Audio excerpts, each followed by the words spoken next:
Whiskey prices are out of control, but here's the question. Are distilleries to blame, or is it us, the consumers? In this video, we're breaking it all down and finally answer the big question. Who's really to blame for the whiskey prices we're paying today? By the end of this video, you'll be able to spot the whiskey bottles that are worth the money from the ones that are relying on marketing and hype to drain you from your hard-earned cash. Speaking of hype, the good kind is our Barrel Hunters t-shirts. We've got movie parodies, funny whiskey sayings, and our official logo tee so you can rep the Barrelheads community wherever you go. They're soft, stretchy, and fit just right. Check the link in the description and grab one for your next pour. Now, let's find out who's to blame.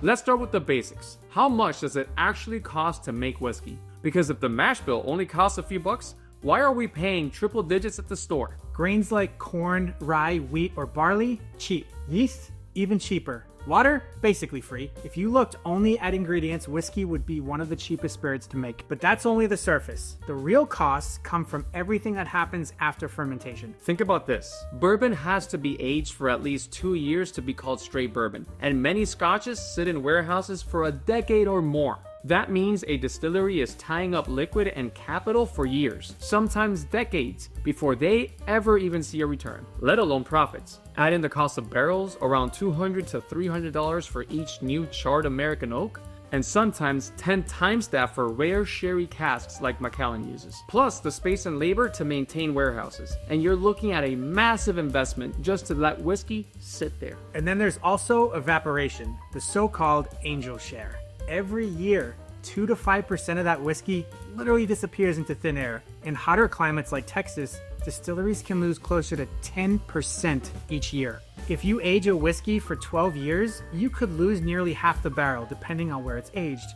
That loss drives up the cost of what's left. Now add excise taxes, bottling costs, labels, glass, corks, transportation, and distribution. Suddenly, that cheap grain isn't so cheap anymore. A bottle that retails for $50 may have cost $10 to $15 in raw production before marketing and retail markups come into play. So while whiskey isn't free to make, production costs alone don't explain why some bottles are $300, $500, or even thousands. To understand that, we have to look at supply and demand.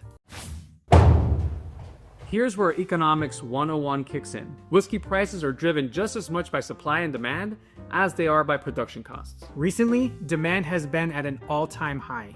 Bourbon is hotter than ever in the US, and Scotch continues to dominate internationally. Irish whiskey is the fastest growing category in the world, as brands like Jameson have doubled sales globally in the past 20 years. And Japanese whiskey has exploded in popularity so much that Suntory had to discontinue Hakushu 12 and Hibiki 17 due to lack of aged inventory. Then throw in newcomers like Indian whiskey, where brands like Amrut and Rampur are gaining traction, and more people than ever want premium bottles. And that demand puts pressure on supply. But here's the kicker. Whiskey can't just be cranked out overnight. If you didn't lay down enough barrels 10 or 12 years ago, you can't suddenly make more 10 or 12-year-old whiskey today. That's why distilleries often struggle to keep up. They're essentially predicting the future every time they fill a barrel. This mismatch between demand and available stock is what creates allocated bottles. Think Buffalo Trace Antique Collection, Pappy Van Winkle, or Macallan Rare Cask. When thousands of people want a few hundred bottles, prices climb,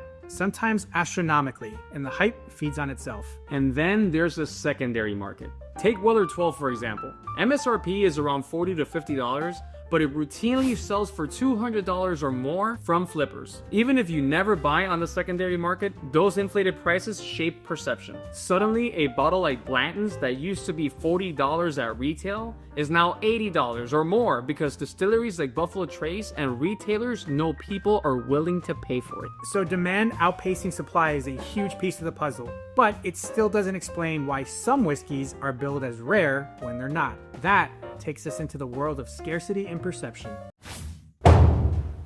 Some whiskey really is rare, and some just want you to think it's rare. On the legit side, there are whiskeys that are genuinely difficult to produce in large quantities. Maybe it's a 25-year-old Scotch, where there are only a handful of barrels left, like the Glendronach Grandeur 25. Or maybe it's a tiny craft distillery that only has the capacity to produce a few thousand bottles a year. Those situations naturally create higher prices because there's not much to go around. Even well-known distilleries get into the action by using exotic and expensive wood to age whiskey. Glenmorangie, for example, has experimented with Mizunara oak, and Middleton's Method in Madness line plays with acacia and chestnut. Other times, brands store a small number of barrels in unique spots of the rickhouse to pull a slightly different flavor. There are legitimate reasons why whiskey could be scarce. But then there's manufactured scarcity. Look at Whistle Pig with its endless stream of limited edition finishes and collaborations.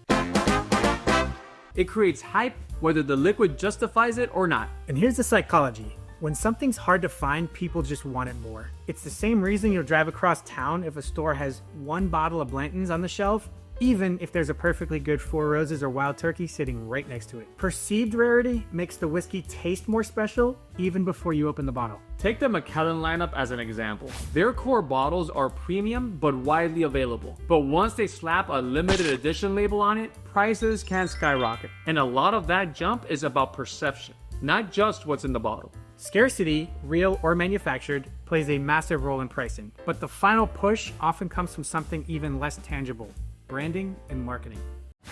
I don't know what that was. Whiskey isn't just a drink, it's a brand, a story, and sometimes even a status symbol. And that branding has a huge impact on the price that you pay. Some distilleries lean hard into the luxury angle. Think Macallan or Dalmore with their ornate packaging and crystal decanters. The whiskey may be great, but a chunk of that price tag is going towards presentation, prestige, and the feeling of owning something exclusive. Other brands sell you on the story. Uncle Nearest leans into the story of Nearest Green, the formerly enslaved man who taught Jack Daniel how to distill. Or take the Orphan Barrel series. They frame it as a treasure hunt for lost or forgotten barrels found in the back of rickhouses. These stories build emotional value, which translates directly into a willingness to pay more. And then we've got celebrity bottles. Bob Dylan's Heaven's Door, Metallica's Blackened with its sound wave aging, and most recently, Beyonce's Sir Davis. Do these bottles cost more to make? Not really, but the name recognition instantly drives demand and boosts the price. You're not just buying whiskey, you're buying into celebrity culture. Even details like the bottle shape, embossing, or the box it comes in adds to the cost. Johnnie Walker Blue Label is a perfect example. The liquid isn't drastically more expensive to produce, but the prestige packaging lets it command a premium. It might only be a few extra bucks to make, but it creates the perception of luxury that lets the brand charge double or triple the price. So while marketing doesn't change the whiskey in your glass, it absolutely changes what you pay for it. But that leads us back to the question that kicked this whole thing off. Is it really the distilleries driving these prices, or are we, the consumers, part of the problem? Are whiskey lovers like us the reason why prices are so high? The short answer is, yeah.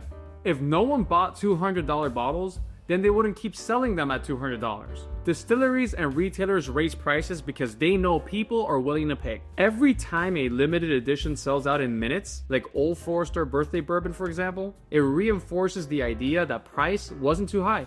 If anything, it could have been higher. Add in FOMO and you've got a recipe for inflated prices. Social media posts, whiskey forums, secondary market bragging, all of it creates a feedback loop where people chase bottles, not just to drink, but to collect, show off, or even flip for a profit. That said, it's not only consumers.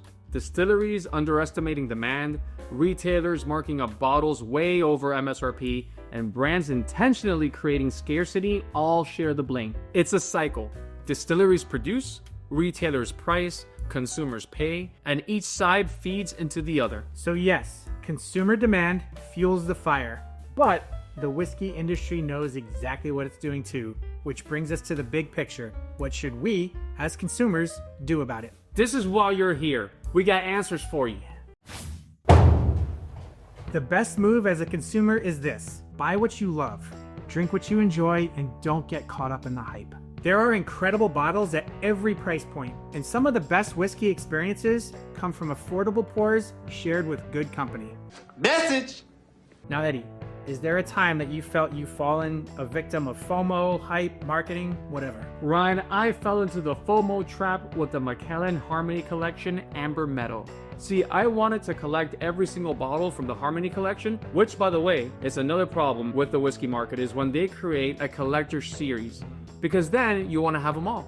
And I fell into the trap. There is nothing special about that bottle that you cannot get flavor-wise from another Scotch whiskey. That is probably more affordable and much easier to find. Another one that got me hook, line, and sinker was Whistle Pig Camstock Wheat Whiskey. And just like we mentioned how Whistle Pig has this effect on people, where they create all these limited editions, I fell into that trap myself.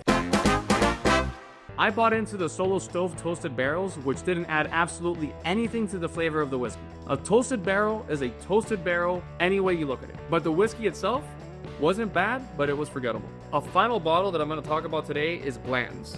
I stopped hunting for Blanton's a couple of years ago because I got tired of the hunt when there are so many other bottles out there that are just as good, if not better, and at a much better price. With all of the excellent bourbon distilleries popping up throughout the US, there is zero need to hunt for Blanton's, especially when the MSRP has now ballooned to about $80 to $90. Right. So those are 3 bottles that in my opinion are absolutely not worth the price or hype. Ryan, how about you? What comes to mind? Early on in my bourbon/whiskey journey, I didn't know much back then, and I was easily influenced by Reddit posts or Facebook posts where people left reviews and they made that whiskey seem like the greatest thing on earth. And then I would go out and buy that bottle, even though I knew nothing about it. Now, what I would do is I would probably try a pour of it first in a local bar, or maybe see if there's a bottle share going on somewhere where I could try different things instead of just outright buying the bottle. And that's how I ended up getting stuck with some bottles that I ended up not being crazy about, like Frank August or the New Lou Double Oaked, even some of the Balcones offerings. Now, those are lessons learned for sure, but hopefully they're lessons that will help you in your whiskey journey. Now, we'd like to thank one of our viewers for posting this question in one of our previous videos. We both thought that this would be a really interesting topic to tackle, so if you have any questions like this, please ask. We may just make a video about it. Now we want to hear from you. Do you think whiskey pricing is fair, or has it gotten completely out of hand? Drop your thoughts in the comments because this debate is one that is shaping the future of whiskey. And if you like this breakdown, check out our Bourbon 101 and Scotch 101 videos. They'll give you even more background to help you navigate the whiskey world. We'll see you in the next one. Cheers.